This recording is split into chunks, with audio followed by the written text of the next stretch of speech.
En este PowerPoint se ve, ¿verdad, Bernardita, no? Cambió, ¿no? Se ve bien, sí. Ok, perfecto. Como se ve en este PowerPoint, Gabriela Mistral es una mujer universal. Y incluso los que se dedican a estudiar su obra y su vida, eh, bueno, tienen que hacer un gran esfuerzo porque es una personalidad compleja, es una mujer errante, ¿no? Yo lo voy a decir más adelante, y escribió siempre desde que tenía 14 años y escribió sobre todos los temas habidos y por haber. Entonces era una persona de alcance universal y esto se puede aterrizar, por ejemplo, con todos estos honores en vida, ¿no? Increíble que dio clases en la Universidad de Columbia en el año 30, un primer doctorado honoris causa en la Universidad de Guatemala en el 31, recibió 5 clases en la Universidad de Puerto Rico en el 33. De este discurso que dio en Puerto Rico, de esta clase vamos a hablar en la tercera sesión, dentro de 2 viernes. Dio clases en la Universidad de Montevideo en el 38, Premio Nobel de Literatura en el 45, un doctorado honoris causa en Florencia, Italia, en el 46, otro doctorado honoris causa en el 47 en la Universidad de California, Premio Nacional de Literatura en el 51, aunque estos empezaron a darse en el 41, 42. Bueno, ella lo propuso en el 38, ganaron antes que ella 9 hombres y en ese encuentro la patria le dio su premio nacional. De estas cosas vamos a hablar, de esas contradicciones que hay en la vida de Gabriela Mistral, ¿no? Un doctorado honoris causa por la Universidad de Chile en el 54 y un doctorado honoris causa en la Universidad de Columbia. Esto lo digo como primer PowerPoint, primera lámina, porque tenemos que recordar que Gabriela Mistral es una figura universal para el mundo y por eso es que no podemos encerrarla en las 4 paredes de Chile, ¿no? O pretender que lo que dijo, lo dijo solamente, no, no, lo dijo para el mundo, y esto es muy importante, ¿no? Y por ser una mujer universal, yo la considero, utilizando a la profesora Isabel Sánchez, que acaba de publicar un libro que se llama Mujeres Brújulas, que son relatos de mujeres de este siglo, por cierto, que con mucho sacrificio han logrado muchísimas cosas. Bueno, eh, yo la quiero llamar a Gabriela Mistral, y como esto va a ser como nuestro norte, como una mujer brújula, ¿no? Dice allí, a lo largo de la historia, un gran número de mujeres ha sabido hacerse cargo en lo concreto de las necesidades de los miembros más débiles. Eh, ha sabido cultivar lo bello junto a lo útil, cuidar lo valioso con generosidad, ¿no? Las mujeres brújula clarifican los puntos de vista, eh, eh, aportan datos de interés, reafirman intuiciones. Es decir, es muy bonito porque una mujer brújula aclara los panoramas. Y por eso que le estamos dedicando tiempo a Gabriela Mistral en este ciclo, ¿no? Este ciclo va a tener 3 momentos, 3 viernes, ¿verdad? Pueden tener su café, sus galletas para pasarla bien. En el de hoy es el más biográfico. Bueno, vamos a hablar un poco de su vida. Yo lo voy a dar como un cuento, ¿no? Por cierto que yo les puedo dejar con Bernardita, después vemos el modo, el PowerPoint y alguna información extra que ustedes quieran sobre bibliografía. El segundo viernes vamos a hablar de los valores humanistas cristianos en Gabriela Mistral, porque era una humanista, ¿verdad? También cristiana, y ustedes recordarán el famoso cuento del servicio, etcétera, etcétera, ¿no? Ya ha escrito muchas cosas que tienen una profundidad ética, moral, bueno, que es interesante destacar en nuestros tiempos. Y finalmente, me voy a concretar en el mensaje que dio a los educadores, a los estudiantes y a los profesionales, a los trabajadores, porque era una mujer exigente y una mujer que dio muchos valores en esos temas. El ciclo 2 y 3, lo que voy a hacer es analizar junto con ustedes los textos, simplemente, ¿no? Vamos a presentar los textos y vamos a leerlo juntos. Ustedes se van a impactar porque al leer esos textos, pues hay muchas sugerencias. Esa es la idea de los próximos 2 viernes. Pero el día de hoy era necesario conocerla a ella de manera biográfica. Entonces, hoy voy a hablar brevemente por qué me interesé en este tema. Voy a hablar de las fuentes bibliográficas, de terreno, etcétera, que he utilizado para este ciclo. Y luego divido su vida en 3 momentos, ¿no? De Vicuña a los Andes, desde que nace hasta que llega a ser eh, profesora en los Andes, y luego de los Andes pasa a Punta Arenas, y ese es el periodo en que es directora escolar de 3 liceos femeninos de Chile, y su paso de Punta Arenas a México. No voy a hablar sobre México, simplemente voy a hablar eh, por qué se va a México y que sería ya su salida y su vida de errante, y finalmente algunas conclusiones respecto de su legado en Chile. ¿Por qué me interesé en el tema? Bueno, en primer lugar, yo soy educador de profesión y me he dedicado a asesorar cuerpos directivos, y me impactó mucho asesorar en Venezuela y aquí en Chile centros educativos estatales, donde tuve muchas sesiones con directores. Ahí están 85 sesiones en Lo Barnechea y la Florida, 179 sesiones en municipios en Venezuela, de colegios con alta vulnerabilidad, y me impactó mucho la figura y la vida y la tragedia de los directores escolares y de los profesores en general. Esa es una razón, y eso me conectó, por supuesto, con Gabriela, que fue directora escolar. Y tengo que ser sincero y decirlo, ¿no? Me tocó ser parte de un equipo directivo de una escuela en Venezuela, el Colegio San Vicente de Paúl, esto es en La Guaira, 40 grados a la sombra, en plena playa, pero fue una experiencia bellísima, y vivir y estar con tan cerca en la dirección de un colegio y en un lugar tan interesante como La Guaira, un sector también con mucha vulnerabilidad, pues me permitió pensar en un futuro, en poder estudiar a Gabriela, ¿no? También me he dedicado a publicar algunas cosas relacionadas con la dirección escolar, y bueno, hay una conexión perfecta, y siempre me ha gustado el tema del liderazgo en los directores y en los profesores. No me voy a detener mucho en esto. Y evidentemente la razón más importante es esta: conocer a Chile. No hay nada más bonito que poder conocer un país a través de sus autores. Y bueno, por Gabriela he conocido más el país. Cuando uno deja su patria y es adoptado por otra patria, pues hay que conocer las raíces. Se pueden conocer desde diferentes perspectivas, pero bueno, a mí me tocó eh, o me dejé llevar por lo que Gabriela me decía a mí respecto de Chile, ¿no? Y creo que no me arrepiento de haberlo hecho. Lo de las fuentes es importante porque hablar de Gabriela requiere de seriedad. No podemos hablar de Gabriela de cuentos, por chismes, porque dijeron, porque hizo, no, no, no. ¿Cuáles son las fuentes, verdad, que existen para entenderla?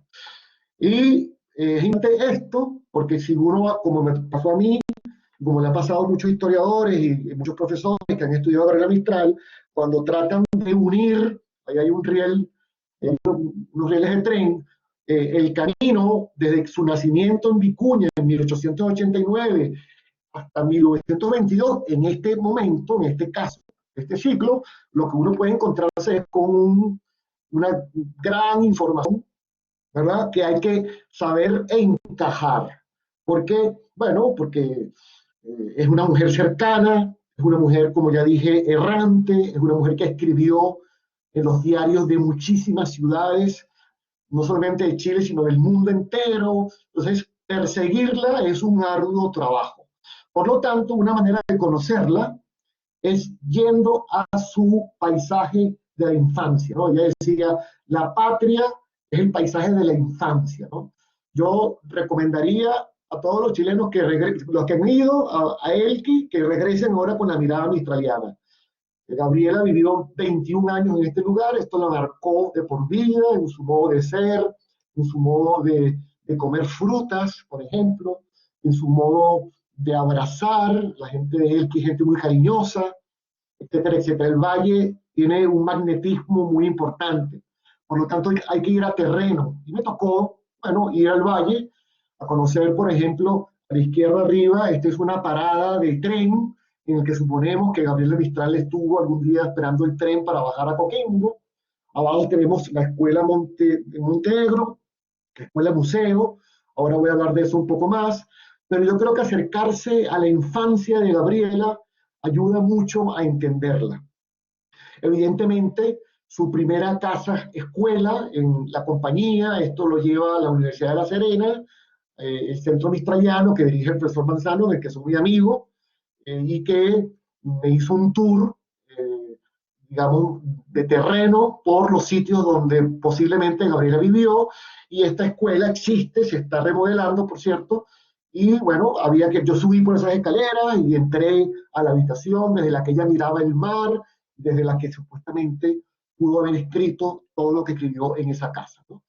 Evidentemente había que ir al Archivo Nacional de la Administración, el ARNAP, ¿verdad? Que tiene una sesión específica del Ministerio de Educación para conocer estas cosas tan hermosas, sobre todo a la derecha, ¿no? Lucila Godoy, una firma de Gabriela, sus actos administrativos, las razones por las cuales ella va de un sitio a otro, ¿no?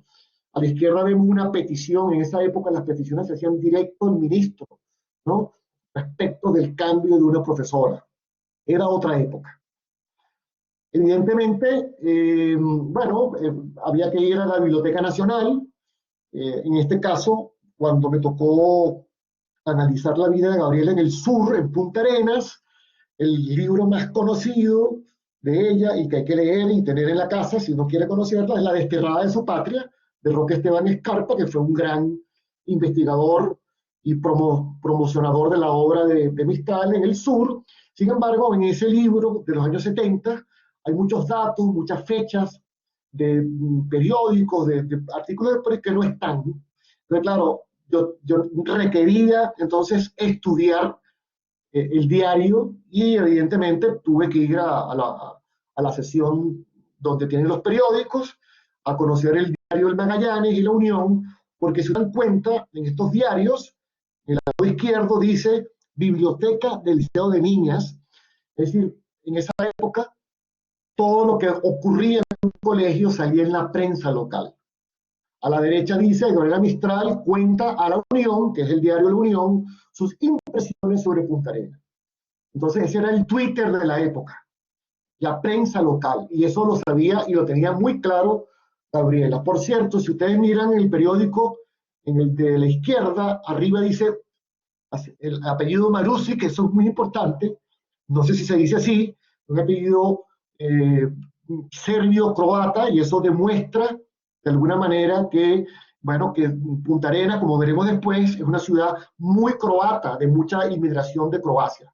Si ustedes buscan Marusic y ponen futbolista, se van a conseguir con un futbolista de Montenegro, que es una región serbio-croata. Hay un futbolista que juega en el Lazio, por cierto, creo que es delantero, y el apellido es este, debe ser un ancestro de él que estuvo en Magallanes por allí por 1918. Bueno, la otra fuente importante que gracias a Dios tenemos también por internet es la memoria chilena. Allí me tocó estudiar esta reseña histórica del Liceo de Niñas de Santiago, donde hay datos muy interesantes sobre Gabriela Mistral. Y hay una serie de obras, entre otras muchas, que hay que estudiar, ¿no? Evidentemente a la izquierda tenemos la antología, las cartas. Una manera de conocer a un autor es conociendo sus cartas, una antología muy importante. Luego tenemos allí de la Biblioteca Ayacucho, que es una biblioteca de mucho prestigio, el tomo 189, está la mejor cronología de vida de Gabriela Mistral hecha por Jaime Quesada. Y no importa que sea el año 93, es la mejor, la más completa. Uno quiere hacerle seguimiento a Gabriela, esa cronología que está ahí es muy buena. Luego están sus apuntes personales, que Jaime Quesada nuevamente vuelve a publicar, en ese libro famoso llamado Bendita, mi lengua sea, luego la recopilación de toda la obra de Gabriela en Chile por el director de la Biblioteca Nacional, don Pedro Pablo Seger, recopilación de la obra mistraliana, después Gabriela Mistral Caminando se siembra, que es una prosa inédita de aquella que llegó en 2006-2007, que vino después por la albacea de Gabriela Mistral, que había dejado en Estados Unidos y que fue donada hace poco. Y finalmente les cuento que la Biblioteca Nacional está produciendo las obras reunidas de Gabriela Mistral, creo que ya hay 4 tomos, y se pueden ver online. Esto es fabuloso, la divulgación de la obra de Gabriela Mistral en la Biblioteca Nacional. Eso para que sepan. Bueno, eso por un lado. Por otro lado, me gustó, no, necesité ir a personas que hubiesen convivido, que hayan sido Gabriela Mistral, y uno de ellos, Isauro Santelices, un caballero que conoce a Gabriela por pura casualidad. Resulta que el cónsul de Uruguay era amigo de él y le mandó unos libros a Gabriela a través de Isauro. Isauro se hace amigo de Gabriela y es la persona que la conecta con el ministro de Instrucción Pública, que la lleva a Magallanes, en fin. Esta historia de Gabriela también nos ayuda a todos a entender que nada es casualidad. Todo es providencia. De verdad es interesante eso, ¿no? Bueno, entonces él escribió un libro que se llama Mi encuentro con Gabriela, que tiene cosas muy interesantes. También su compañera de trabajo, Laura Rodic, escultora chilena, que también la acompañó durante esos años, tiene un bello artículo en los anales de la Universidad de Chile que se llama Presencia de Gabriela Mistral. Yo lo tengo, lo puedo pasar. Es un resumen de vida muy interesante también, con una perspectiva también desde todo lo que Gabriela sufrió. Y algunas estudiantes de Gabriela, ¿no? Este artículo es muy importante, creo que es del año 33, de María Baeza, que fue antigua alumna de Gabriela Mistral en los Andes. Yo utilizo otras dos estudiantes, antiguas estudiantes que pudieron dar opinión a algunos autores y se publicaron. Y por supuesto los mistralianos de Chile, ¿no? Bueno, no hay duda, Saavedra a la izquierda, que ha sido uno de los coleccionistas de las cartas y de tantos textos de Gabriela Mistral, el profesor Valenzuela de la Universidad de Valparaíso, a la derecha Quesada, que es uno de los hombres que más sabe de Gabriela Mistral, él es el encargado, por cierto, de estas obras reunidas, abajo el profesor Manzano, que es especialista de la vida de Gabriela en Elqui, en Coquimbo, en la Universidad de La Serena, en el medio Seger, Pedro Pablo Seger, director de la biblioteca, que tiene varias obras, y Escarpa a la izquierda. Modernamente, también está una profesora de la Universidad de Carolina del Norte, que se llama Cabello Hot, chilena, que publicó un libro reciente muy bonito, es una teoría sociológica sobre la idea de que Gabriela forjó su propia imagen, ¿no? Es un libro muy interesante. Pero bueno, hay más mistralianos, pero estos son los que yo he consultado. Bien, dicho lo anterior, es muy importante, porque lo que vamos a hablar ahora tiene seriedad e importancia, ¿verdad? Vamos entonces a meternos en la vida de Gabriela Mistral. Como todos ustedes saben, antes de empezar, tenemos que hablar del contexto. Aquí voy a ir rápido, porque me interesa que lleguemos después a lo que le pasó, pero tenemos que, en historia de la educación también, tenemos que sopesar cómo estaba el ambiente. Y Gabriela vivía en un Chile muy, muy, muy pobre. El 51% de los mayores de 5 años sabía leer. 1 de cada 3 personas analfabetas eran niños. Y el siguiente dato, el 31,9% de la población escolar estaba matriculada en la escuela primaria y de ella solo asistía el 61%. Es decir, nada más el 17% de los niños de Chile iban a una escuela. ¿Cómo no le iba a doler a Gabriela Mistral de este tema? Es una época en la que todo el mundo habla de la futura ley de instrucción pública que llegó en agosto de 1920, ley que es muy comentada constantemente. Gabriela también tiene algunos aportes en la prensa. Y bueno, hay un reconocimiento de que los principios del siglo XX fue una época en la que, tras la Guerra del Pacífico, los fondos para la instrucción pública aumentaron sostenidamente. Dice allí, por ejemplo, que entre el año 1880 y 1930, las escuelas estatales quintuplicaron su existencia, aunque había pobreza, aunque había todos estos problemas de analfabetismo, ¿verdad? De niñez analfabeta, había un esfuerzo por parte del Estado y de los particulares en desarrollar la educación. Evidentemente, eh, Gabriela es mujer, y bueno, de este tema podríamos hablar infinitamente, pero ya en la segunda mitad del siglo XIX hay autores que señalan, como Domingo Faustino Sarmiento, argentino, que vivió en Chile, eh, en este libro que se llama De la educación popular, le mandaron a investigar cuáles eran, digamos, los efectos de la educación. Bueno, hay una parte dedicada a la mujer. De la educación de las mujeres depende la suerte de los estados. Ya había en la segunda mitad del siglo XIX una clara idea de que había que facilitar la entrada de la mujer al mundo de la educación.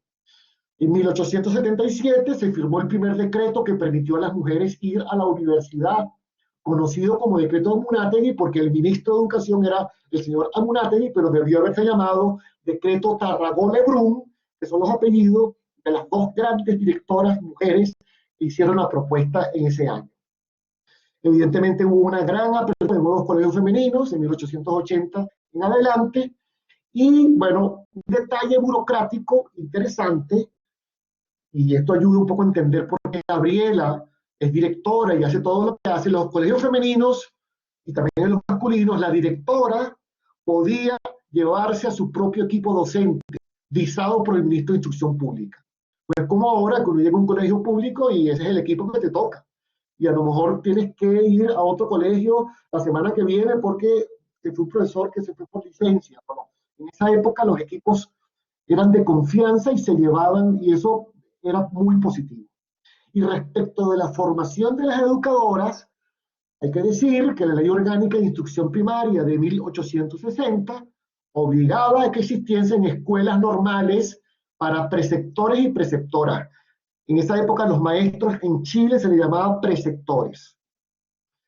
Evidentemente, los planes de estudio para la formación de las mujeres educadoras era distinto al de los hombres. En el plan de estudio de las mujeres, pues evidentemente estaban estas diferencias. Por ejemplo, había muy pocos ramos científicos, etcétera, etcétera, ¿no? Había ese desbalance, ¿no? Y una cosa importante, existió, ese es el tercer punto, existió un servicio realizado por personas no profesionalizadas en educación, siendo frecuente la existencia de ayudantes, de preceptor o preceptora, que en muchos casos eran familiares. En este espacio es en el que Gabriela Mistral inicia sus andanzas pedagógicas. Ella es, recuerden, una mujer autodidacta. Va a la escuela, vive en la escuela por su hermanastra, que lo vamos a ver ahora, pero ella comienza a trabajar como ayudante de preceptor.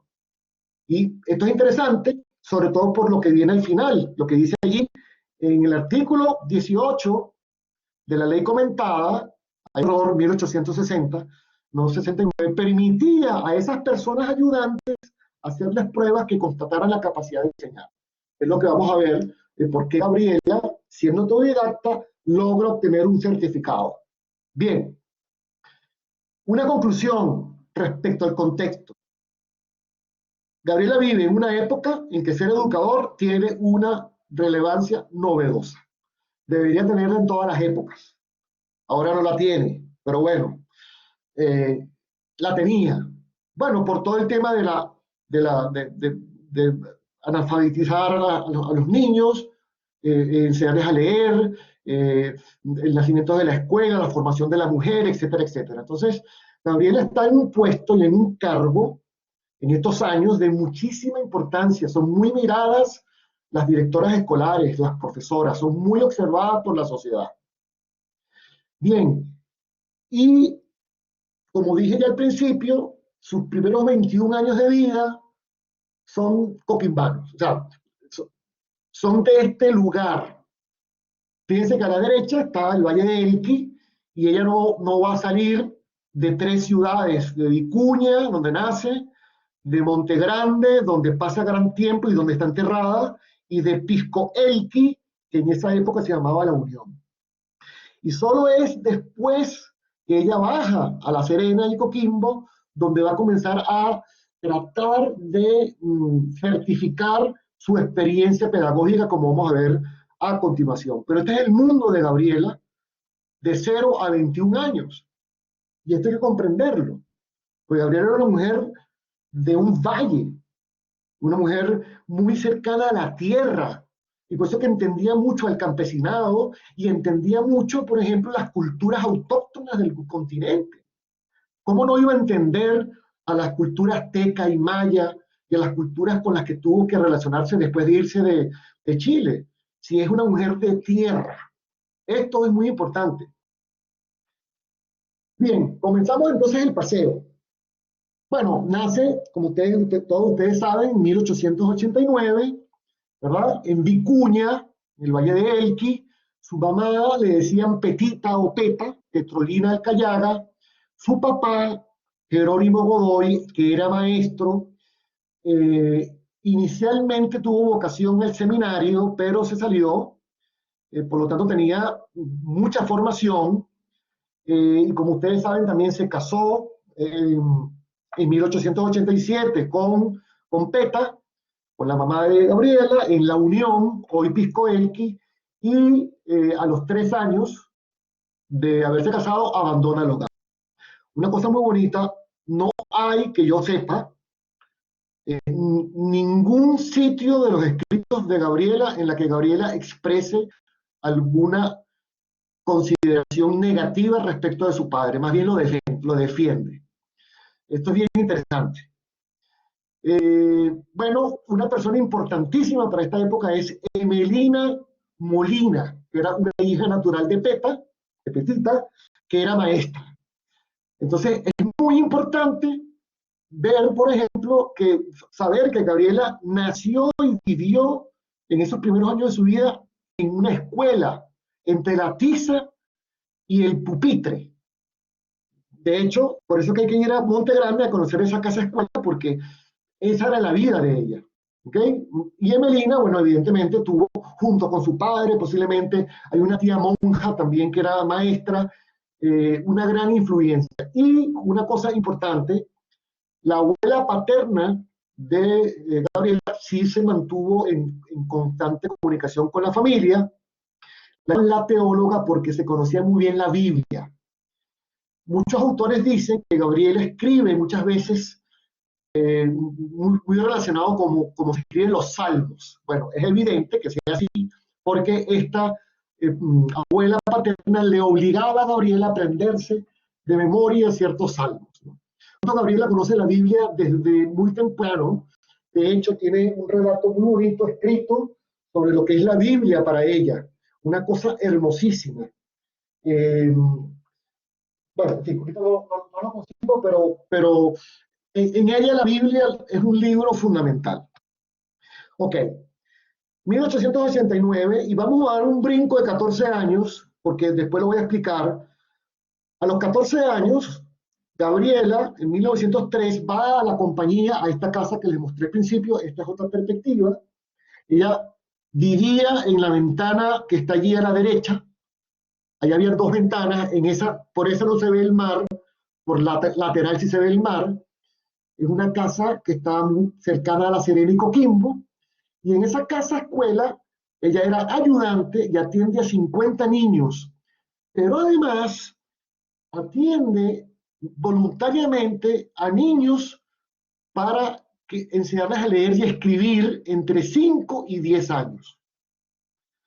También es la época en que conoce a el primer gran amor que tuvo Gabriela Mistral, que es Romelio Ureta, ¿no? Del que se sabe se suicidó en 1909.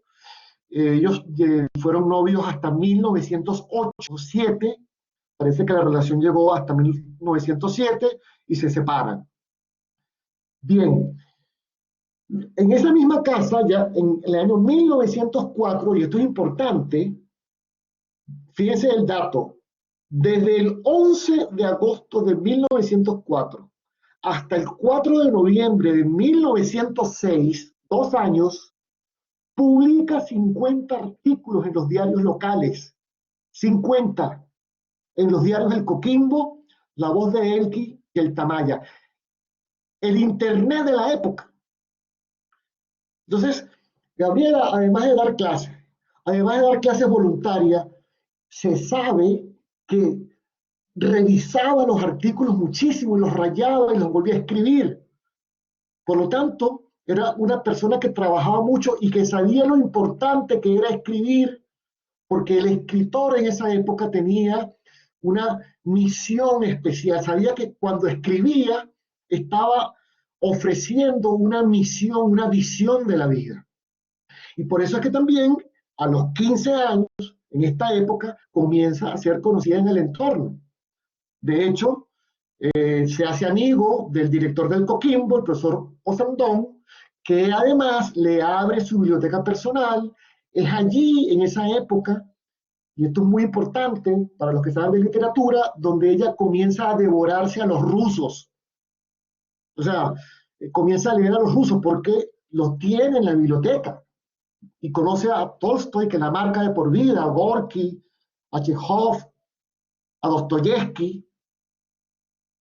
Y una cosa interesante del año 1904, y esas son las cosas de la vida de Gabriela, es que ese mismo año nace Pablo Neruda, en ese momento Ricardo Reyes Basualto, en ese mismo año muere el más grande cuentista de Rusia, cuidado si no del mundo, Anton Chekhov, cuentos que recomiendo leer. Y, por ejemplo, se funda ese mismo año la colonia tolstoyana, que era una especie de granja educativa tolstoyana a la que Gabriela tiene mucho cariño, porque ella, Tolstoy, aparte de ser escritor, también era educador. De hecho, ella se identifica mucho con Tolstoy. Esto de los rusos tiene muchísima importancia para ella. Bueno, ustedes me preguntarán, Alfredo, ¿y qué pasó entre 1889 y 1903? Bueno, a eso voy. Esta es una época un poco oscura de Gabriela. ¿Por qué Gabriela pide que la entierren en Monte Grande y no en su ciudad natal, Vicuña? Porque le tiene odio a Vicuña. A lo mejor soy un poco fuerte. Pero es que entre los 0 y los 13 años, ¿verdad? En Vicuña hubo unos sucesos. El primero de ellos está en una biografía de Matilde Ladrón de Guevara, que se llama Gabriela Mistral, rebelde magnífica, en el que ella le cuenta a Matilde que tuvo una especie de experiencia un poco oscura con un caballero que aparentemente quiso violarla. Estos son cuentos de Gabriela, esto no está, digamos, en otro sitio, pero es así. Además, en Vicuña, cuando comienza a ir a la escuela, la directora de la escuela era Adelaida Olivares, era su madrina, era ciega, y Gabriela era la que la llevaba de un lado a otro, y Gabriela la estaba llevando de los cuadernos fiscales, es decir, los cuadernos que el ministerio daba a las escuelas públicas, y fue acusada de robarse los cuadernos, y esta señora, su madrina, la expulsa. Y cuenta Gabriela que el día de la expulsión cruzó la plaza de Vicuña y las compañeras vieron detrás de ella lanzándole piedras. Esto no está certificado por ningún otro relato, son cuentos de Gabriela, pero bueno, algo de verdad. De todo esto, lo más interesante, otra típica cosa del misterio de Gabriela, es que en el año 25, ella se va de Chile el 22 del 25, regresa y pasa por Vicuña y se da cuenta que hay un entierro. Hay un entierro y ella, bueno, cruza con el funeral, se deja arrastrar, se adentra en las filas del mismo, como si fuera un familiar muerto. Dice los autores que parece que intuyó que el entierro tenía algo que ver con ella. Llegó con el féretro hasta la iglesia, una niña le entregó unas flores, igual que a los otros acompañantes del duelo. Se percató que tales flores eran para depositarlas sobre el ataúd, las colocó haciendo una lenta y devota reverencia, musitando un rezo, y luego preguntó de quién era aquel cuerpo de mujer fenecida. Bueno, era el cuerpo de Adelaida Olivares. Una pregunta le preguntó a la directora de escuela, le dijo, la directora de escuela, ¿se acuerda? Y dijo Gabriela, yo no olvido nunca. Bueno, las cosas, lo Dostoyevsky que le pasa a Gabriela en su vida. Digamos adelante, habíamos quedado en el año 1906, 4, 5 y 6, 3 años en la compañía, son 3 mujeres solas, necesitan dinero para vivir y Gabriela tiene que seguir trabajando. Entonces se va para La Serena, baja del Valle a La Serena para tratar de hacer los exámenes y titularse. Trabaja mientras tanto en el Liceo de Niñas de la ciudad, donde conocerá a una persona que la va a ayudar mucho, después lo diré. Intenta entrar en la escuela normal, en la escuela donde se forma como educadora, pero no le es permitido por las opiniones que da en algunos artículos. Ya empieza el drama de Gabriela con las personas que no la querían. Tiene tensiones con la directora del liceo, de origen alemán, porque admitía incondicionalmente a quien quería estudiar y no solo a niñas de buenas familias. Era la secretaria y ella aceptaba a todo el mundo, no le importaba el color ni el apellido. Y tiene que abandonar el puesto. En el año 1908, entonces, como no puede seguir en La Serena, bueno, se va a trabajar en las escuelas donde puede trabajar. Se va a la Escuela Elemental Rural Mixta número 17. Esta escuela es importante porque aquí titula su primer poema denominado Rimas con el seudónimo Gabriela Mistral. No es en el año 14 cuando gana el concurso, como dice la mayoría, no, es en este año que ella se nombra, después cambia, pero aquí comienza a llamarse Gabriela Mistral. Y en este lugar también, no sé si se sabe que ella, ahí está citado, desgranaba maíz cantándole cuentos rusos y les oía los suyos a los campesinos. Ella era muy cercana a los campesinos. Y esto de los rusos es importante porque ella notaba que ya los había leído o había leído muchos y bueno, por lo tanto tenía una imaginación muy desarrollada. Luego en el año 1909 va a esta escuela de Cerrillo porque la escuela rural mixta de la cantera se cierra y ya de 21 años, que es el año o la edad que le permite presentar exámenes. Por lo tanto va a Santiago y da sus exámenes en la escuela normal número 1, dirigida por la profesora Brígida Walker. No se le concede el título, sino una cosa que se llama la propiedad del cargo, puesto que lo que le reconocen es su experiencia como profesora en el mundo campesino. Esto le va a traer problemas más adelante, como después veremos. Hace sus prácticas en Barrancas, en Pudahuel, en esa época Pudahuel se llamaba Barrancas, y en Traiguén, en la región de Los Ríos. Un suceso muy bonito es que el día del examen, no le he dicho todavía, pero era tímida. El día del examen se escapó a quinta normal por timidez y la fueron a recoger 2 amigos. Y cuando la directora encargada del examen se enteró que era poeta, le dijo que podría rendir la primera prueba en un poema. Y esto le impactó muchísimo a esta señora Brígida Walker. Hizo amistad con ella, la ayudó, y de hecho hay un verso muy bonito que se llama La Encina, está en Desolación, que Gabriela le dedica a Brígida Walker, ¿no?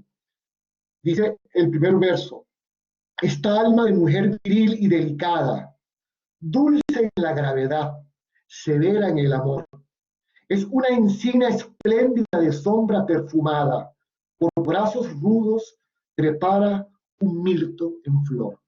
También le iba agradeciendo los favores y los apoyos en poemas. Bien, graduada, la señora Fidelia Valdés, que era profesora en el Liceo de La Serena, y se da cuenta en La Serena que Gabriela tiene dotes, no solo de poeta, sino de profesora. Y Fidelia Valdés es nombrada en Antofagasta directora, y como dije al principio, en Antofagasta, las directoras pueden hacer sus equipos, y mandó a llamar a Gabriela a Antofagasta, con 22 años, está allí poco tiempo, porque Fidelia Valdés es llevada a los Andes.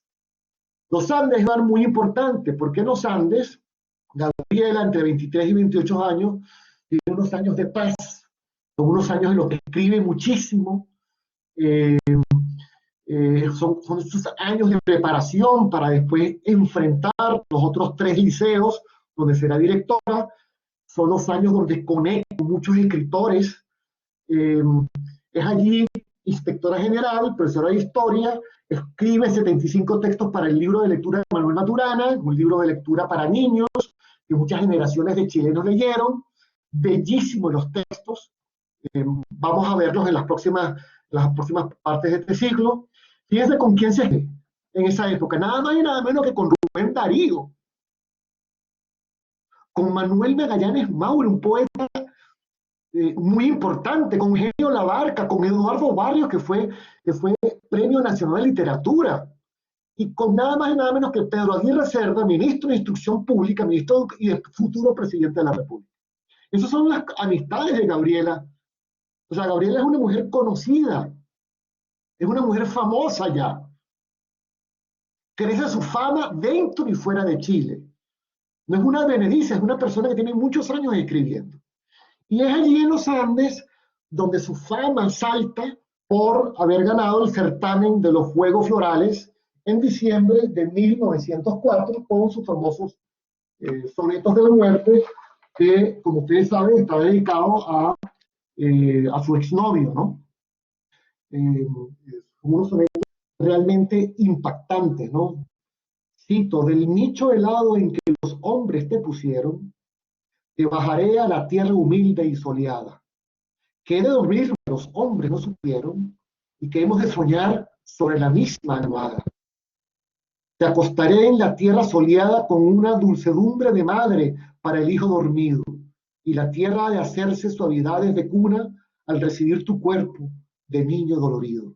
Bueno, podríamos estar toda la tarde escuchando esta belleza de escritura, pero ahí se ve la fuerza con la que Gabriela impacta con sus escritos. Un suceso interesante: Gabriela no va al certamen, perdón, manda a su amigo Isauro Santelices a recibir el premio, pero va oculta. Agarra el tren a Santiago y va oculta. No se sabe por qué razón.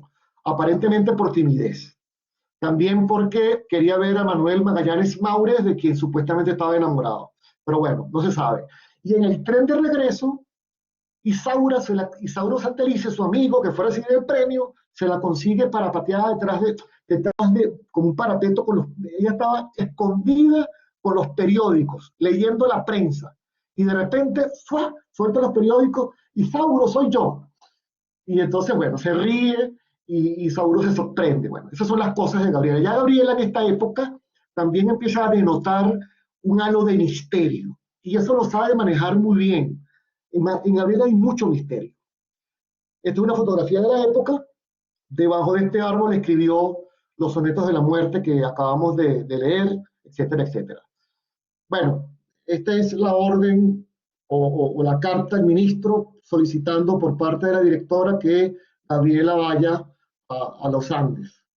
Es muy importante decir allí, la señorita Godoy es una profesora competente, o sea, ya tenía fama de hacer bien el trabajo.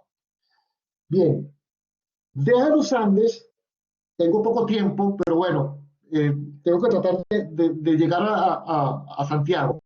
Bernardita, ¿me dejas 5 minutos? Sí, claro. Perfecto. Entonces, ¿por qué se va sí,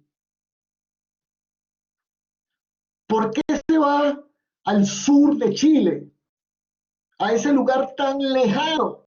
Bueno, no hay evidencia, pero es posible que Fidelia Valdés, como buena líder, ¿verdad? Como buena líder de algo distribuido, haya querido que, oye, Gabriela, hazte a ti misma. Pero bueno, también se sabe que en esa época, injusticias, los exámenes, ciertos exámenes de los liceos de mujeres se hacían en los liceos de hombres. Y hay un señor, Santiago Arriagada, del Liceo de Hombres de los Andes, que le caía mal a Gabriela y siempre hacía que sus niñas no sacaran buenas notas en castellano. Entonces Gabriela se lo dijo a Santelices, y Santelices era amigo del entonces ministro de Instrucción Pública, que era Pedro Aguirre Cerda, que quedó impactado con esta noticia y entonces se hace amigo de ella y la manda a Punta Arenas a chilenizar Magallanes. ¿Por qué? Bueno, porque Magallanes es una zona absolutamente llena de, bueno, personas de otros países, como vamos a ver a continuación. Entonces ya estamos en la última parte, de Punta Arenas a México. Bueno, una cosa importante, fíjense qué interesante este cuadro, porque en un primer momento de vocación, tanto literaria como de educadora en Coquimbo, en esos primeros años, del 3 al 9, luego tiene una fase de consolidación, ¿verdad? De validación, yendo a Antofagasta, Barrancas, Traiguén, a Santiago a sacar el título, y luego tiene una época de madurez, de consolidación y de liderazgo cuando es directora del liceo que vamos a ver ahora en Punta Arenas y en las otras dos ciudades. Punta Arenas, mucho que decir, está 2 años, tiene 29, pasa de los 29 a los 30 años, 1918 a 1919, una ciudad de inmigrantes, especialmente croatas, una escritora de nombre Salomé, no es su nombre, escribe de Gabriela, cerebralmente es poco femenina, ve de una manera más amplia y con mayor relación que nosotras. Toda ella es una concentración dolorosa, es tierna y cariñosa. Ese tipo de relatos son muy bonitos porque nos empiezan a describir el modo de ser de Gabriela. En Punta Arenas comienza esa práctica que a lo mejor ha heredado desde la compañía y tiene una escuela nocturna popular en la noche, abre la escuela para dar instrucción femenina a las obreras de la región. También permite que la biblioteca del liceo sea usada por estas niñas. Se preocupa de los problemas de descalcificación de los niños y propone una clínica dental para ellos, que creo que no se llega a hacer. Hace plantar árboles a sus alumnos del liceo. Hoy en día hay algunos de esos árboles que están en Punta Arenas. Crea una revista de temas culturales y sociológicos, Mirella, donde escribe su famosa oración de la maestra que vamos a analizar el próximo viernes. Y evidentemente con ese mismo tenor social, dice allí, conseguí que las familias distinguidas de Punta Arenas no temieran ver confundidas en el liceo a sus hijas con las niñas humildes. Una cosa que hace es visitar las cárceles, como, bueno, yo tengo la sensación de que eso leía un poco para darse cuenta de que hay una realidad que necesita ser atendida, que es la realidad de las cárceles. Lo hace en cada ciudad que va a la cárcel.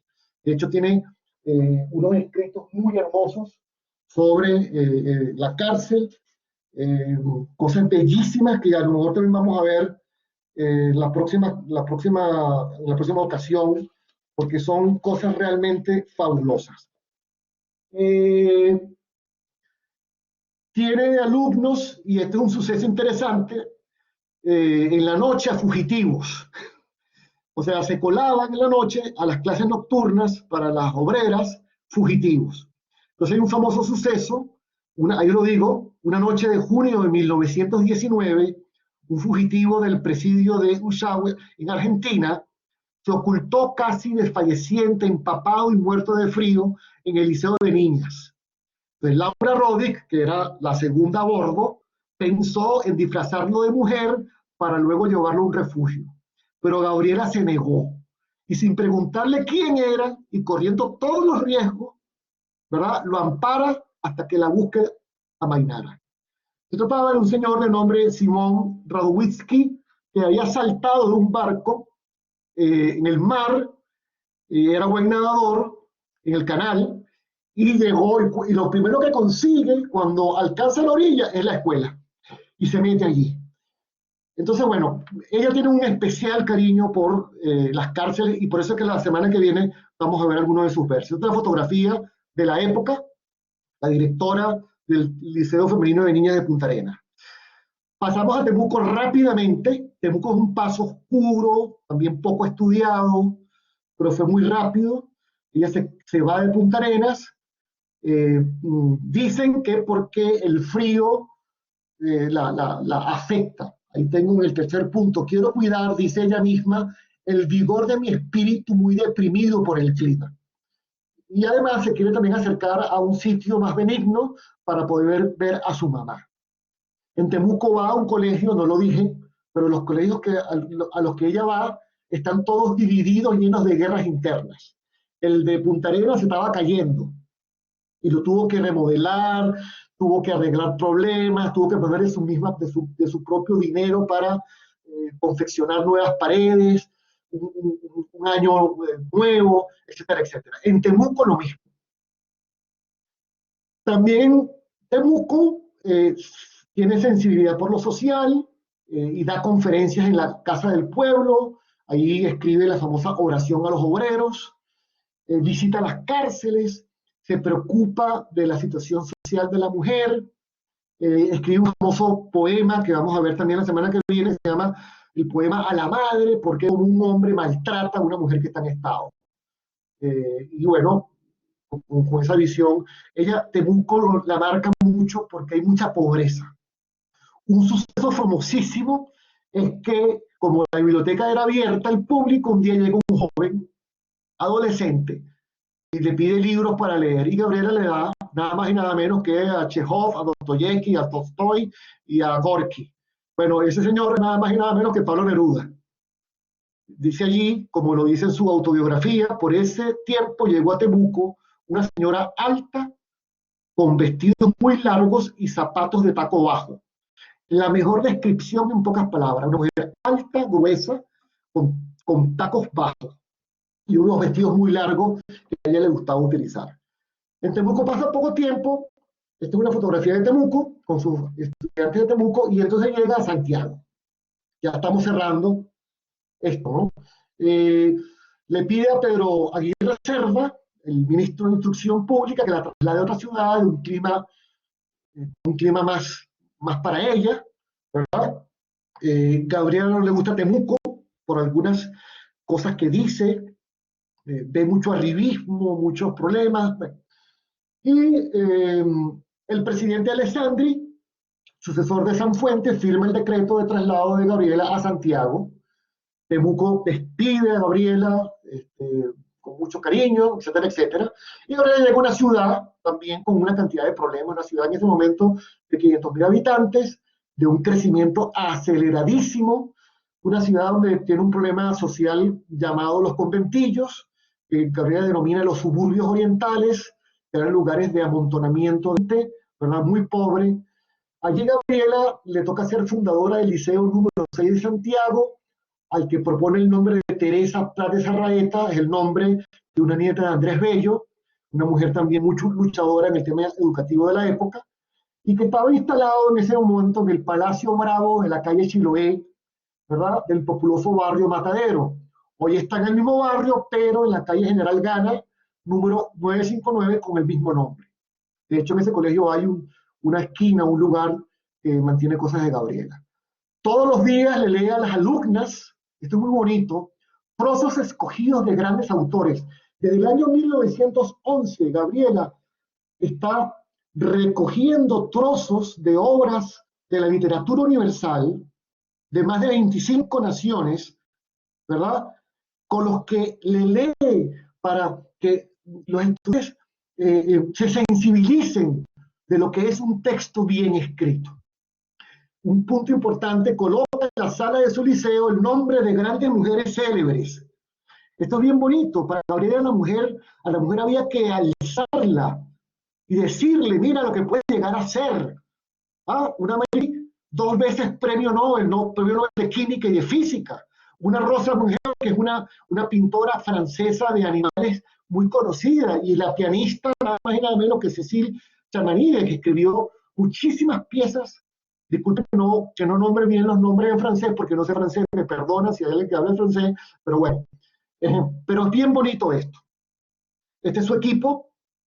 Va a haber ahí 2 sacerdotes a derecha e izquierda. En esa época se daba religión y en la religión la daban los sacerdotes. Bueno, voy terminando ya. En este colegio, Gabriela escribe sus famosos pensamientos pedagógicos, que vamos también a ver las próximas clases, toma parte de las reuniones del Club de Señoras de Santiago, asiste a mujeres obreras, se preocupa por la lucha antialcohólica que da a la mujer en su tiempo. Había mucho problema de alcohol en los hombres, bueno, siempre lo ha habido, pero en esa época ella se preocupa de este tema. Y es en Santiago donde sufre una urdimbre alrededor de su cargo por no tener el título adecuado. No era su título, un título para ser directora de un liceo. De hecho, la llamaron un día para decirle que si quería ir a Valparaíso para darle el puesto a otra persona y ella se niega. Y Gabriela, con tanta fama, tiene contacto con mexicanos, entre ellos Amado Nervo. Ya en Punta Arenas recibe la revista El Maestro de Vasconcelos, ya ella es conocida fuera. El embajador de México en Chile, Enrique González Martínez, conoce a Gabriela y es quien sugiere a Vasconcelos que la invite a México. Por lo tanto, y voy cerrando, abandona Chile, ¿verdad? El 23 de junio de 1922, en el vapor Orcoda, en Valparaíso, y comienza a ser, como ella escribe, la chilena errante. Y va a regresar a Chile 3 veces, en realidad 4. En 1925, en 1938, en 1954 y finalmente, ya fallecida, en 1957. Para cerrar, una anécdota. El señor Vasconcelos viene a Chile, ya Gabriela está en México, y cuando habla con el presidente Alessandri, este le dice: ¿por qué invitaron ustedes a Mistral habiendo aquí en Chile tantas mujeres más interesantes que ella? Bueno, Vasconcelos no le responde de frente, pero se va. Cuando llega a México le manda el siguiente telegrama, comillas: más que nunca convencido de que lo mejor de Chile ahora está en México. Bien, bueno, autodidacta. Gabriela es una autodidacta, se certifica, tiene una sensibilidad por los problemas sociales de su época, es una educadora, escritora a tiempo completo, escribe aproximadamente 567 escritos entre prosa y versos, los publica. De esos escritos, 107 están dedicados a la educación y es directora de liceos femeninos. No me quiero detener, pero yo hice un análisis de los escritos de Gabriela Mistral en educación y se puede ver ahí en lo negrito los temas que ella desarrolla: el estudiante, el profesor como un ser trascendente, como un modelo de vida, el enseñante que tiene que dar una clase bella, la escuela por dentro, etc. No me puedo detener en esto y termino con estas conclusiones. Primera conclusión, como ya dije, Gabriela Mistral tiene una especial sensibilidad por los problemas sociales y culturales de su época: la instrucción y la cultura de la mujer, las mujeres y niñas obreras, el campesinado, la situación de las cárceles, la formación del docente, las escuelas, el libro, la biblioteca escolar. Y deja esculpida en su vida y en sus escritos de esa época un sentido de misión a la educación en Chile y en toda la región. A través de sus escritos en prosa y verso les dice de una forma poética a los maestros y maestras de Chile cómo tienen que hacer mejor su trabajo. Se los dice: tienen que tener un lenguaje adecuado, tienen que dar una clase hermosa, tienen que tener textos bonitos. Le devuelve la pedagogía a su dimensión poética y recuerda que educar es un arte. Hacer una clase bella es tan importante como crear una escultura. Finalmente, Mistral da a entender que existe un aspecto invisible de la educación: la belleza de una clase hecha, la ética, la pasión, el amor y la religiosidad con la que un educador debe vivir, pues su oficio no es mercancía, como dice ella misma, sino servicio divino. Bien, hablé 1 hora con 5 segundos, perdón. Está muy bien, Alfredo, no te preocupes, muy interesante y agradezco tu exposición. Realmente se ve la minuciosidad en tu trabajo y en lo que has realizado sobre Gabriela Mistral. Bien, ahora vamos a abrir el espacio para preguntas y comentarios. Quien quiera hacer una pregunta puede levantar la manito, que hay una imagen de un monito con una manito al lado de la figura de la cámara. Y quien no pueda hacer su pregunta vía cámara o micrófono lo puede escribir también en el chat.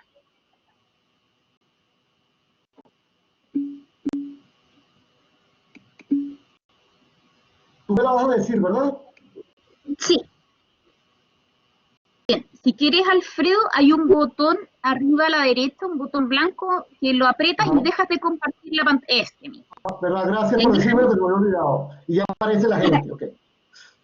Ok. sí, ahí dejas de compartir la pantalla. Bien, voy a leer la primera pregunta, que es de Lorena, y dice, se me fue justo la pregunta, ya. ¿Por qué razón no se le da el Premio Nacional de Literatura antes de recibir el Nobel, o por qué le fue otorgado luego de 6 años de recibir el Nobel? Buena pregunta, y la respuesta es la siguiente. Nadie es profeta en su tierra. Eso le ha pasado a todo el mundo, o a muchas personas. Lo dice el mismo Jesús en la Biblia. Nadie es Jesús, la gente de Nazaret, donde él nació, no lo quería nadie. El primer día que apareció por ahí diciendo, dando doctrina, lo querían lanzar por... Bueno, es una cosa que tenemos los seres humanos, especialmente en la región, en Latinoamérica, que somos muy envidiosos, cuando alguien tiene como más fama, y bueno, y le comenzamos a hacer la vida, disculpe que sea tan sensato y tan directo, pero lamentablemente no creemos lo propio.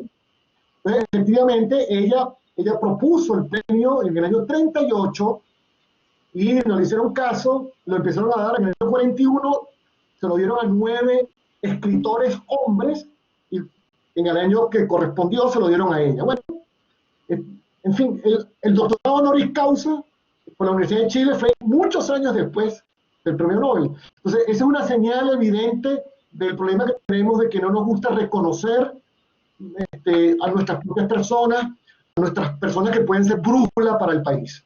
Eso. Perfecto. Manuel Alvarado dice, hola Alfredo, 2 consultas. ¿Cuál fue la certificación de Mistral y cuáles sus conocimientos sobre biotecnología? Bueno, no tengo en la mano, vamos a ver, es que es todo complicado, porque en esa época había como 4 niveles de títulos. Y Gabriela solamente pudo adquirir el título más bajo, que era el de profesora o profesor o maestro del campo. No tengo ahorita exactamente. Entonces, claro, era un certificado eh, que, que en estricto rigor y según la mentalidad de la época, bueno, tenía un poco de valor, porque todo lo que era campesino, ¿verdad? Bueno, no tenía un valor. Pues claro, aunque evidentemente Gabriela es llevada a directora de liceos femeninos, llega a esos cargos por su fama, por su competencia y con su certificado humilde. Pero mientras se va acercando a Santiago, y por eso que ella habla de ciertos señoritos santiaguinos, lo dice porque se va acercando a Santiago, típico de las capitales, o pasa en Caracas, en Bolivia, en Bogotá, en todas las capitales pasa lo mismo. Bueno, ella no puede ser, con ese titulito de campesina, directora de un colegio. Entonces, era un título, es un poco, yo le puedo dar después más información, pero era un título muy, entre comillas, humilde, y no encajaba dentro de la mentalidad de la época. Perfecto. Manuel dice, ¿qué reformas particulares realizó Mistral en México y en qué consistieron?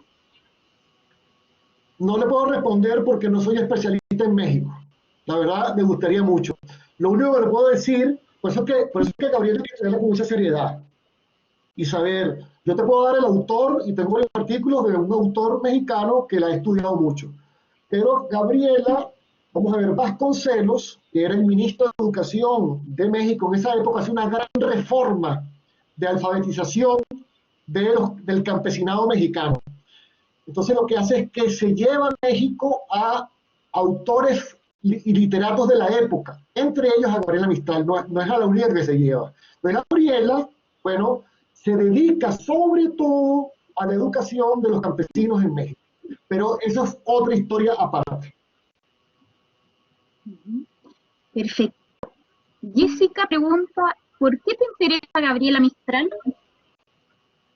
Lo dije al principio, pero tiene mucha relación con mis estudios sobre dirección escolar. Entonces ahí me conecté mucho con ella. Bueno, no sé, me agarró después, ¿no? Cuando uno empieza a tirar a Gabriela, se vuelve mistraliano, porque es muy sugerente. Y eso lo vamos a ver en las próximas dos sesiones. Perfecto. Tiene no, parece que alguien había levantado la mano, pero parece que la bajaron. Después, Gonzalo dice, está claro que ella estaba en un escenario muy adverso en todo sentido. ¿Qué crees que le permitió obtener el éxito que tuvo? Bueno, es una mezcla, ella sabía, ¿cómo te explico? Como tenía un halo de misterio, una de las cosas que la ayudó era mantener ese halo de misterio. Entonces, claro, el halo de misterio hacía que la gente no supiera, pero sí te tengo que decir que ella era muy susceptible y que le dolía mucho que hablaran mal de ella, como a todos nosotros. Pero en esa época, como el Twitter era la prensa local o la prensa en general, y ella se enteraba de cosas, eso le dolía muchísimo. Entonces, bueno, se quejaba mucho. De hecho, se sabe que la urdimbre en Santiago no fue tan grande, sino que ella le puso un poquito de sal, de pimienta. Entonces, era un defecto personal. Sin embargo, ella sabía que tenía ese halo de misterio y ese halo de misterio le ayudaba un poco a manejar la fama. Entonces, mantenía la fama como controlada en ese espacio y por eso es que también, ella lo decía, ella era fierecita, o sea, no le gustaba, era huraña, ella no le gustaba hacer vida social, de hecho, no hizo en Chile mucha vida social, su vida social eran las cartas, y por eso es que una manera de conocerla es con sus cartas. Entonces era una persona encerrada, tímida, etcétera, pero además de eso tenía que saber manejar la fama y la manera de manejarlo era un poco dejando un halo de misterio. Por eso es que la profesora Hope dice que ella era, el libro que ella publicó se llama Gabriela Mistral, artesana de sí misma. Entonces, de alguna manera, bueno, yo estoy convencido que Gabriela tenía una inteligencia superior. O sea, estoy convencido. Y eso le hacía, de alguna manera, manejarse en esa época. Es compleja la respuesta, pero más o menos es lo que he visto. Perfecto. Fran pregunta, ¿considera usted, en base a la información que investigó, que Gabriela Mistral fue una mujer adelantada a su tiempo? Totalmente, totalmente adelantada. O sea, eso lo vamos a ver en las próximas sesiones. O sea, las cosas que escribió hace 100 años son absolutamente necesarias hoy. La humanización que ella propone del acto educativo es necesaria hoy. El tema del servicio es necesario hoy. Por eso que la semana que viene vamos a ver valores humanistas. Ella habló avanzada y por supuesto era muy sensible a los problemas de su tiempo. Entonces le preocupaba mucho el tema de la mujer. Entonces, claro que fue una avanzada. De hecho, también conocía el movimiento internacional de la mujer, había leído todos los periódicos fundados por mujeres en Chile. O sea, tenía una gran capacidad de estar al día. Por eso que yo decía ayer en otra sesión que Gabriela, si hubiese vivido en esta época, hubiese manejado las redes muy bien, y hubiese manejado todos los sistemas, Zoom, Meet, porque, por supuesto, hubiese deseado mucho que esto acabase para podernos abrazar, ¿no? Pero ella era una mujer que estaba al día. Perfecto. Gonzalo pregunta, ¿qué crees que vio Vasconcelos en ella que quizá no vieron en Chile? Y creo yo, eh, bueno, esa capacidad que tienen las personas de fuera. ¿Cómo te explico? A veces uno se encierra mucho en las cuatro paredes de su propio país y no es capaz de ver más allá. Lo digo como venezolano y como chileno. Entonces, cuando viene otra persona de otro lugar, esa persona puede ver luces nuevas. Eso por una parte, que es natural, y por eso el tema de que nadie es profeta en su tierra. Pero por otra parte, Gabriela ya tenía fama, acuérdate de eso, lo dije. ya tenía conexiones, había publicado ya algunos poemas en revistas de grandes escritores de la época. O sea, ya era famosa fuera de Chile en los años 20. Entonces, y otra cosa que tiene que ver con la pregunta anterior, ella irradiaba una atracción especial. Es una mujer alta, gruesa, ojos verdes, preciosos, vestidos largos, tacón corto, como decía Neruda, de paso firme, con una sonrisa, y después esa expresión. Era una mujer muy llamativa por su modo de ser. Yo creo que Vasconcelos vio todo eso y se quiso, evidentemente también se dio cuenta que Gabriela conocía el campesinado chileno. Gabriela conoció todo Chile, recorrió la mitad del país. Entonces, claro, yo necesito a esta mujer para que me ayude a mí con su experiencia de profesora en zonas rurales con la educación rural de mi país. Perfecto. Manuel pregunta, ¿Gabriela Mistral era feminista? ¿Cuál era su relación con ese movimiento en su época? Mira, esto es interesante. Si yo tuviera aquí el texto, vamos a ver. Ella en el año 33 declaró que no quería que la llamasen feminista. Eh, Ella dice, con uno escueto, porque bueno, mi hipótesis evidentemente era feminista en el sentido de estar pendiente de los problemas de la mujer. Así genéricamente era feminista, pero Gabriela no era amante de las posiciones radicales. No la vas a ver con el Partido Comunista, no la vas a ver con el partido de extrema derecha, no era de radicalismos. Incluso escribe cosas muy hermosas, más bien ratifica que el mejor servicio a la patria es la maternidad. No lo dice una, lo dice 1000 veces.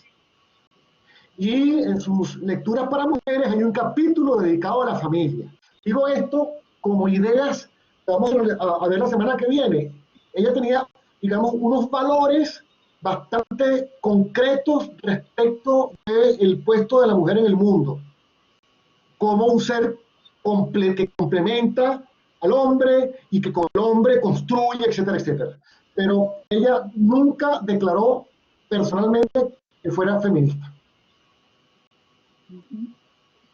Perfecto. Gonzalo pregunta, de acuerdo a lo que Gabriela vivió, ¿cuáles crees que son las emociones principales que ella plasmó y transmitió a través de sus obras?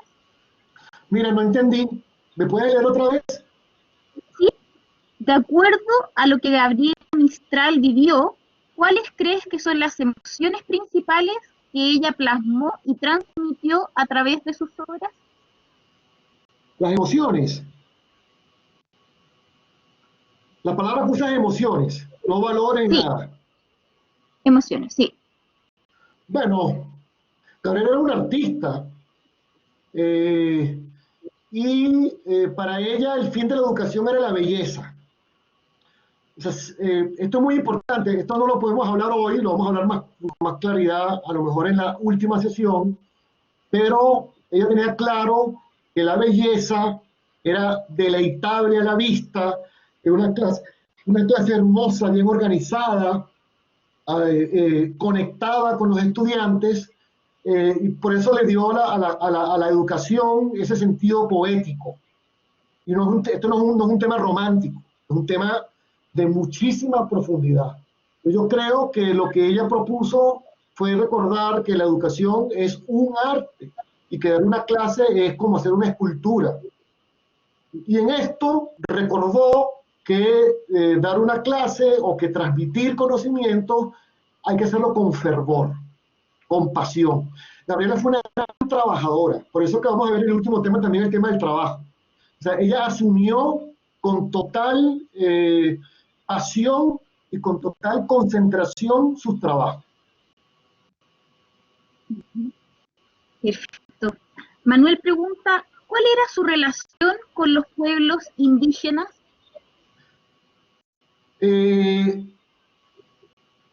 Yo no he sido experto en estos temas, no he estudiado los temas, pero lo que sí te puedo decir es que ella era también una persona, y eso está en muchísimos escritos de ella, muy defensora de los pueblos, eh, de los pueblos, digamos, autóctonos. Entonces, por supuesto, que defendió todo lo que tenía que ver con el no violentarlos, el no apartarlos, etcétera, etcétera. Por lo tanto, fue una gran defensora. Entonces, claro, lo que pasa es que uno la conoce poco porque tuvo poco en Chile, o hay poco escrito sobre esto. La conoce más sobre ese tema, por ejemplo, cuando va a México. Que México, como todos sabemos, es una realidad indigenista mucho más visible que la que podemos ver, no sé, en Chile. Pero ella era una gran defensora de la cultura, como lo dije, ella fue una mujer de su valle de Elqui, por lo tanto entendía lo importante que es, por ejemplo, para las culturas autóctonas de la región, la tierra. O sea, y la tierra y los enterrados de su cultura. O sea, si un enterrado de una cultura está debajo de las aguas de un lago que se hizo para producir electricidad, esa persona vivirá con ese dolor toda la vida. Bueno, ese tipo de cosas. Pero tenía una especial sensibilidad hacia esto.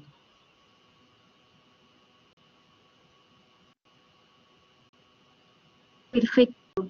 Juan Carlos Silva pregunta, si bien en los próximos encuentros profundizaremos en la fe y espiritualidad de Gabriela Mistral, en sus clases a estudiantes o colegas manifestaba una fe abierta. Sí, pero lo vamos a dejar para la próxima. Pero sí, efectivamente, no solamente eso, sino que hacía rezar a las estudiantes. La oración cotidiana, una cosa espectacular. Y decía que el hombre, no, un hombre religioso era un hombre sin sentido, sin alma, sin espíritu, efectivamente. Ella intelectualmente en algún momento conectó con el budismo, pero se salió rápidamente, porque bueno, como dije al principio, fue una gran lectora de la Biblia. Por lo tanto, es cultura absolutamente cristiana. Pero eso lo vamos a ver con los escritos de ella en ese tema la próxima clase.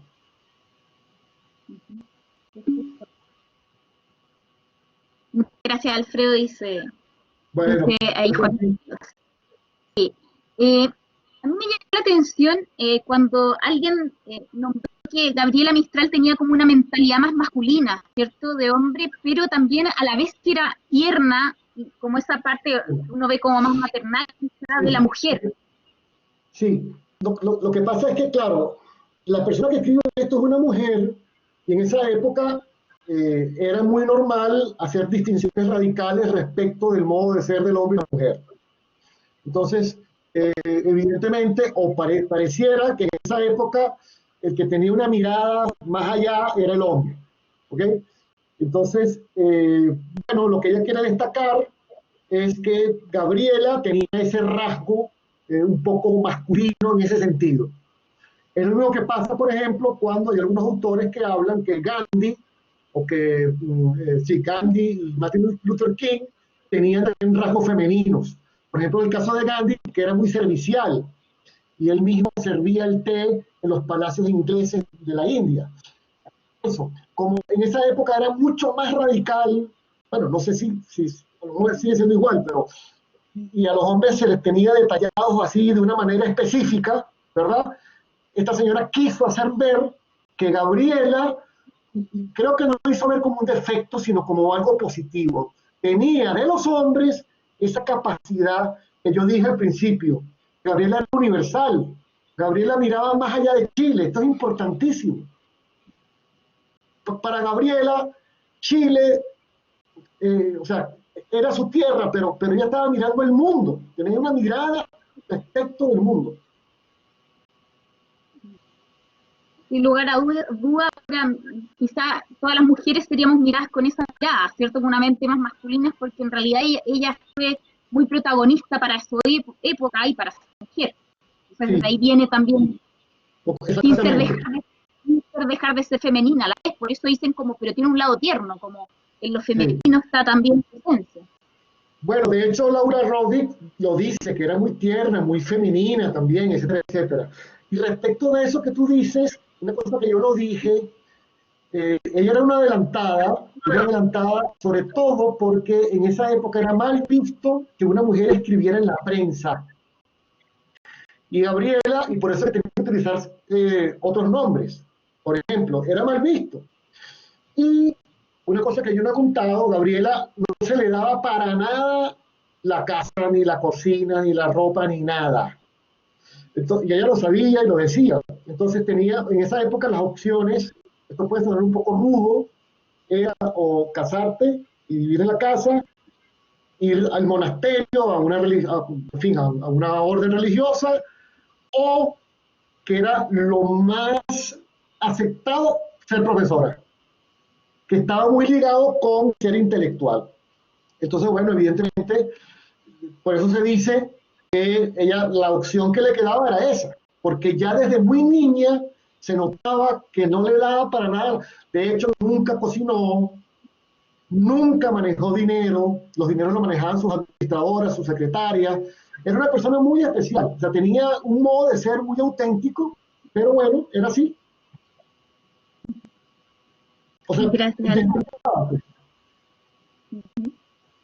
Manuel pregunta, ¿qué idiomas hablaba Gabriela? ¿Escribió textos en un idioma diferente al castellano? Es una buena pregunta. Yo no soy experto, esto es importante, yo no soy experto de lo que pasó después del año 22. Si fue cónsul, fue la primera mujer cónsul de Chile, por cierto. Aquí podríamos hablar un rato, pero ella regresa a Chile y tal, se le nombra, llega un momento que el gobierno de Chile la nombra cónsul itinerante, es decir, que ella podía decidir el lugar, etcétera, etcétera. Pero yo me imagino que cuando estuvo en Italia, cuando estuvo en Francia, habló esos idiomas o por lo menos leía. Cuando estuvo en Petrópolis, en Brasil, evidentemente, pues aunque portugueses y habla hispana siempre nos hemos entendido, pero, pero yo tengo la sensación de que sí, por lo menos los leía seguro, el francés, el inglés. En el inglés no tanto, porque vamos a ver, Gabriela en Estados Unidos tenía su traductora, ¿verdad? Y todo lo que ella decía era traducido, pero porque ella era una hispanista, o sea, ella cuidaba mucho su lenguaje, pero no hay duda de que tuvo que haberlos hablado o haber tenido personas que le ayudaron. Yo creo que su capacidad autodidacta la tuvo que haber ayudado a estas cosas. Al hablar el francés, el italiano, al menos son los dos idiomas y el portugués. Perfecto. Alejandro Benavides pregunta, profesor, ¿qué soluciona que Mistral era lectora profunda de los autores clásicos rusos? En ese sentido, la rica construcción psicológica de los personajes y la ambientación narrativa realizada por esos autores pudo haber influido en el carácter unido y profundo de Gabriela Mistral que usted señala. Sí, efectivamente, yo tengo un artículo por allí que les puedo mandar sobre la influencia de los autores rusos en su obra.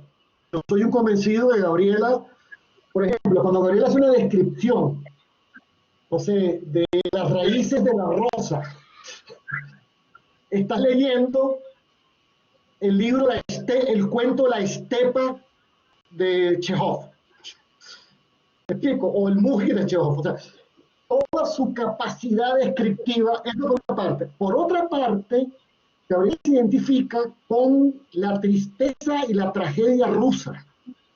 De hecho, mi hipótesis es que con el autor que más identifica es Andreyev, que tenía problemas de depresión. Entonces, Gabriela se conecta con los rusos porque los rusos, en especial estos hombres, Andreyev, Chekhov, Gorky, Dostoyevsky, Tolstoy, vivieron grandes tragedias personales. Entonces, por un lado con Andreyev, por su problema psicológico, y por otro lado con Tolstoy, porque Tolstoy, como ya dije, tenía también una beta educativa. Entonces, mi hipótesis es que ella se identificaba plenamente con los rusos, totalmente. De hecho, tengo otra hipótesis. Hay una obra muy bonita que se llama Resurrección, de Tolstoy, que habla de un individuo que tiene un problema de violación con una joven que con los años se la consigue, y la quiere salvar, y entonces la acompaña porque la pone en presa por otro problema. Y toda la obra es una descripción de las cárceles en Siberia. Yo estoy convencido que esa obra influyó en la actitud de Gabriela Mistral de ir a las cárceles. Eso es un tema que tengo que discutir, pero yo estoy convencidísimo de que Gabriela adquirió mucho de la Biblia y después de los autores rusos contemporáneos de esa época. Por eso que le dice a Neruda, esto es lo mejor de la literatura universal, y es verdad. O sea, hay que leer a los rusos, hay que leer Crimen y Castigo, es una novela que te ayuda a entender la psicología humana, el problema de la conciencia. Ana Karenina también, o sea, los rusos tienen una capacidad de detallar la realidad humana con una crudeza que eso a Gabriela le impacta y evidentemente, entonces por eso fue una devoradora de libros. Y por eso siempre llevaba a los rusos consigo y siempre regalaba autores rusos. De hecho, el mismo Neruda dice que esos libros que regaló ella se los llevó siempre.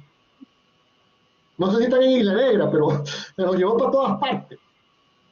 Porque bueno, y tenían unas vidas, uno lee la vida de Andreyev, y fue una tragedia. Entonces ella, de alguna manera, era un recurso psicológico de proyección con los autores rusos y se identificaba plenamente con él. Y eso de alguna manera ayudaba a ser resiliente.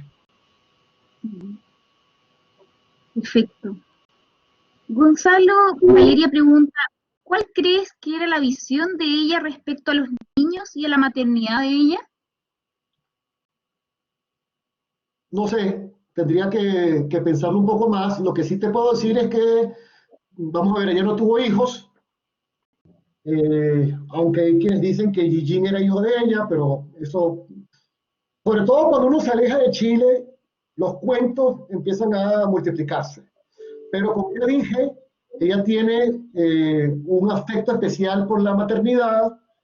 Hay un verso que vamos a analizar en la próxima clase, porque ella en Temuco observa como un hombre golpea o maltrata a una mujer en estado, y dice que la maternidad es el mejor servicio a la patria. Por lo tanto, es una promotora de la maternidad, de la infancia, del bien trato del niño, etcétera, etcétera. Entonces, en ese sentido, es una defensora de esa realidad. Lo vamos a leer en algunos textos la semana que viene. Perfecto. Manuel pregunta, ¿cuáles eran los autores preferidos de ella? Es una pregunta difícil de decirte. Ya te comenté todos los autores rusos. Y ella declara varias veces que su padre era José Martí, el poeta cubano realista, el realismo, aquel que escribió cosas tan hermosas como que con los pobres de la tierra quiero yo mi suerte echar, el arroyo de la sierra me complace más que el mar. Entonces, la lectura de José Martí era, bueno, tan importante para ella fue, y la conocí allá en la Cuba pre-Fidel Castro me refiero, que cuando sale de Chile, en julio, pasa una semana en La Habana y le hacen 10.000 fiestas y le regalan cosas. Y de hecho pasa varias veces por Cuba y habla y escribe sobre José Martí. Yo no soy especialista en literatura, pero te puedo decir después más o menos qué autores. El otro autor que a ella le impacta mucho es Tagore, impresionante. Le tiene muchísimo cariño a Tagore. A todos los rusos, a Tagore y a José Martí, pero hay muchos más. Solo te digo los que me recuerdo en este momento. Perfecto. Lorena pregunta, ¿quiénes han sido sus discípulos más reconocidos? todos los chilenos.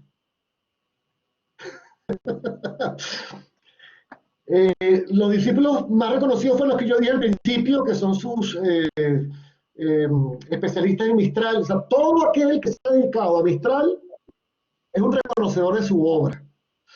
Pero yo te puedo decir, por ejemplo, una vez tuve la suerte de estar en una ocasión, estuve en Cuba, y te puedo decir que hay muchos cubanos que dicen que Gabriela Mistral es cubana. O sea, Gabriela es leída en Latinoamérica. Ese es un tema por investigar. ¿Qué países de Latinoamérica se lee? Yo tengo, bueno, familiares míos que se sabían versos de memoria de Gabriela Mistral. La Gabriela Mistral escribió prosa y poesía infantil. Entonces, por lo tanto, toda la región, desde México hasta la Patagonia, ha leído algo de Gabriela. Lo que pasa es que siempre hay esa especie como de burla. No, es que ella era solamente de los niños y la infancia. Bueno, sí, es verdad, pero eso es muy importante. O sea, que tengamos a una autora que haya escrito cosas específicas para describir, por ejemplo, el agua, entonces la nube, el agua de la lluvia, el agua de la montaña, de una manera tan poética, oye, dice mucho. Los seguidores de Gabriela son aquellos que han quedado impactados por su escritura, aquellos que han leído, que han aprendido a leer y a escribir como ella escribía, y todos aquellos que se han dedicado a estudiarla de manera seria. Eso te diría. Perfecto. Manuel dice, Jorge Luis Borges en una entrevista dice textual, la Mistral es una superstición chilena. ¿Qué opinas? No sé cuál fue el contexto de esa expresión, no tengo cómo responderla, de verdad, sinceramente. O sea, vamos a ver, la sensación que uno tiene, bueno, una cosa que es verdad, si alguien es poco conocido en Chile es Gabriela Mistral. La conocemos, pero muy poco, muy poco. Y, en mi opinión, se le utiliza para cada sector ideológico. Y se le lee desde con gafas, con lentes, con anteojos. Lo que Gabriela dice, eso me sirve a mí para declarar que eso ocurre mucho ante estos personajes universales, ¿no? Y yo creo que es un problema, un defecto que tenemos en Latinoamérica. En vez de reconocer su mérito, cuál fue etcétera. Pero hay una tendencia hoy en día, y también por la proliferación de información, por los radicalismos ideológicos, que manejan a un señor y lo convierten en marxista o en, no sé, cristiano, lo bautizan o lo que sea. Pero hay esa tendencia. No te quiero decir, por ejemplo, lo que pasa, que ya lo sabes, lo que ha pasado con Simón Bolívar y todo lo que pasa en Venezuela, bueno. Con Andrés Bello también, o sea, todo el mundo mira a la persona desde, y eso es un error, eso es grave, eso es ignorancia, pero además es manipulación, y eso es muy grave. Yo creo que hay que leer correctamente los aportes de cada uno de estos señores. Perfecto. Alejandro Benavides, que había hecho anteriormente una pregunta, dice, wow, agradecido por los comentarios de la influencia de Mistral de los autores rusos. ¿Dónde poder conocer su trabajo, profesor? El trabajo mío, se refiere a mí, ¿no? No lo sé, no sé si nos puede aclarar Alejandro. Sí. El trabajo. Bueno, yo le puedo mandar sobre los rusos, yo le puedo mandar a Bernardita el documento, un artículo que me publicaron en el año 17, en el que yo hago detalladamente un análisis de la relación de la literatura rusa en la vida de Gabriela Mistral. Que puede ayudar, no es una maravilla, pero bueno, puede ayudar. Yo, con mucho gusto, algunos documentos se los voy a dejar, por ejemplo, el PowerPoint de hoy, en PDF, se lo voy a dejar a Bernardita y ella se los manda a todos. Sí, yo se lo voy hacer llegar tanto PowerPoint como los documentos que me entregue Alfredo y se los voy a mandar a todos a sus correos. Veo que tiene la mano levantada Robinson. Te escuchamos, Robinson. Hola, buenas tardes. Muchas gracias por todo este material, esta información. A mí me gusta mucho el trabajo de Gabriela Mistral y la verdad es que considero de que ni lo escrito, ni la información, ni los videos, ni todo el material que existe puede abrazar la obra que ella ha hecho, todo el esfuerzo que ella hizo desde que nació muy humilde y, y siempre tomar en referencia de que la poesía para ella era su oficio lateral, como ella lo decía. O sea, ella nació para la educación y, y la vivió muy duro. Ella fue ninguneada, de hecho, creo que ella fue la que acuña el texto, la palabra ninguneada, fue ninguneada por esa clase aristócrata quizás de esa época que la maltrató de manera psicológica a través de la prensa, como decía el orador, y, y no le dio el valor que realmente ella realmente tenía. Lo misterioso de todo es que yo creo que ella nunca pensó que iba a ser tan grande.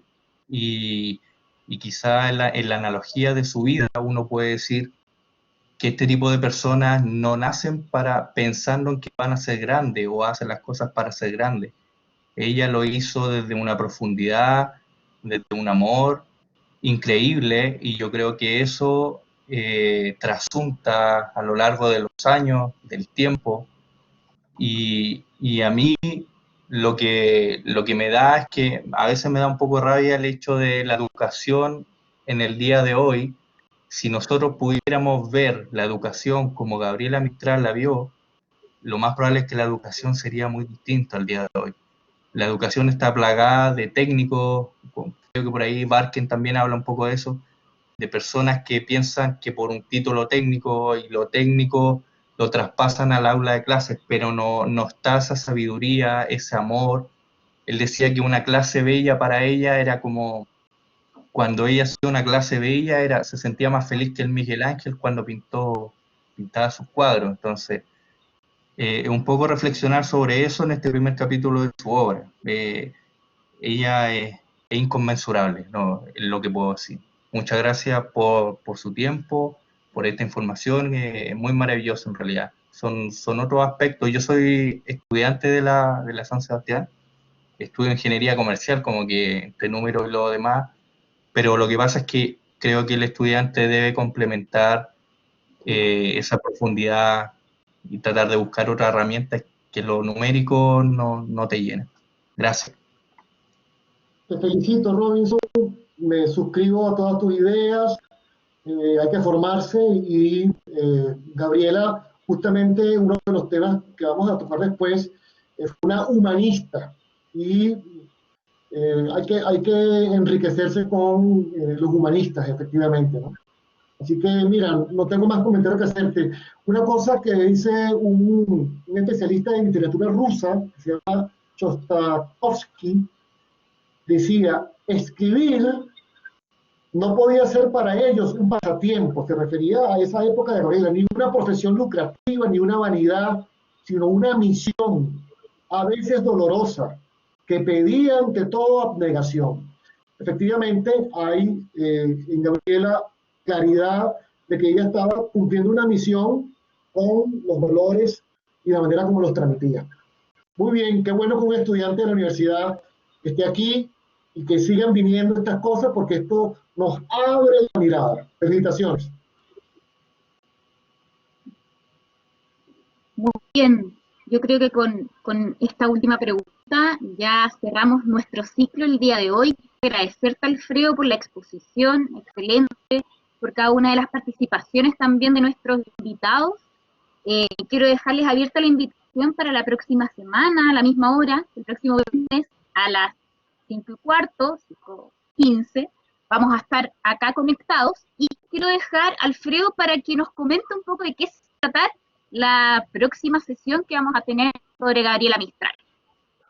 Bueno, en realidad lo que vamos a hacer es que voy a traer textos que evoquen valores, ¿ok? Del humanismo cristiano. Y voy a escoger algunas áreas concretas, las voy a poner en el PowerPoint, las voy a leer y las voy a comentar. Si hay una nueva metodología de que haya, lo pensaré, pero por el momento vamos a ver de esos escritos cuáles son los que conectan más con el humanismo cristiano. Eso es lo que vamos a hacer fundamentalmente en la próxima clase, ¿no? Y la siguiente, vamos entonces solamente específicamente a temas relacionados con la educación, con el estudiante, porque escribe unas cosas muy bellas hacia los estudiantes, por cierto, hacia los profesores y hacia los profesionales en general como trabajador. Entonces, son las dos formas.